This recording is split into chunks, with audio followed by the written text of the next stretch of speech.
Welcome to StorixStories, where every narrative breathes with life. Dare to listen. This is StorixStories. The man in the yellow Volkswagen, a midnight encounter. It's every driver's nightmare. A flat tire in the middle of the night on a deserted road. But what if the person who stops to help isn't quite what they seem? Nadira could barely hold back her tears as she ended the phone call. It was her mother. "Ira, Grandma's not doing well," her mother said, voice trembling. Panic washed over her. Nadira didn't hesitate. She threw her belongings into a bag, texted her restaurant manager for emergency leave, and left her apartment in Bukit Jalil, Kuala Lumpur. The clock read 10:30 p.m. when she started her car, her destination, her grandmother's house in Kuala Pila, Negeri Sembilan. A journey that usually took just over an hour and a half felt endless. The highway was nearly empty. Her mind swirled with worry. Her hands clenched the steering wheel a little tighter with every passing minute. Then, something felt off. The flat tire. Her car began to wobble, pulling slightly to the side. The steering wheel shook. She slowed down and pulled over to the shoulder. "Seriously? A flat tire? Now?" she muttered, stepping out. The front left tire was completely deflated. There were no cars around, no street lights, just her hazard lights blinking in the dark. Still composed, Nadira got back into her car and called her insurance hotline, requesting roadside assistance. They assured her a tow truck would be dispatched soon.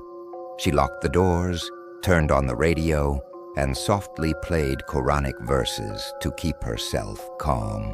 Her fingers trembled. She wasn't scared yet, just unsettled. The yellow Volkswagen.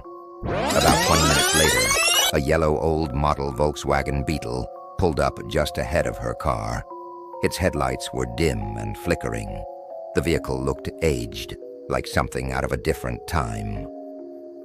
From the car emerged a Chinese man, likely in his 40s, wearing a faded jumpsuit and holding a mechanic's bag. He walked slowly toward her window. Nadira only rolled the glass down halfway. He spoke politely, with his head slightly bowed. "I'm the mechanic. I was contacted by your insurance. Came from a nearby workshop." There was something odd about his appearance. His overalls looked tattered and dirty, with a faint reddish stain on the back. But in her frazzled state, Nadira didn't question it. She was just relieved someone had come to help. The man knelt beside her car and started working without another word. The repair. He worked quietly and efficiently, replacing the tire with a spare in less than 30 minutes. Nadira thanked him repeatedly.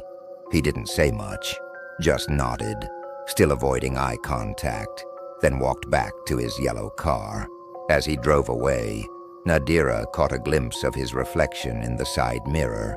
He was staring straight at her, but his eyes looked sunken, like there was nothing behind them. She brushed it off as exhaustion and nerves. Nadira continued her journey and arrived at her grandmother's village around 12:40 a.m. Just as she stepped inside the house, her phone rang. The call. It was the tow truck driver. "Miss, I'm here at the location you gave. I don't see your car anywhere. Are you nearby?" Nadira froze. "What? I'm already at my grandmother's house. A mechanic came and fixed the tire earlier. I thought you were him." There was a pause on the line. We don't send mechanics, miss. Just towing services. Maybe someone from another workshop happened to pass by." Nadira's heart sank. She recalled the man's exact words. "I was contacted by your insurance."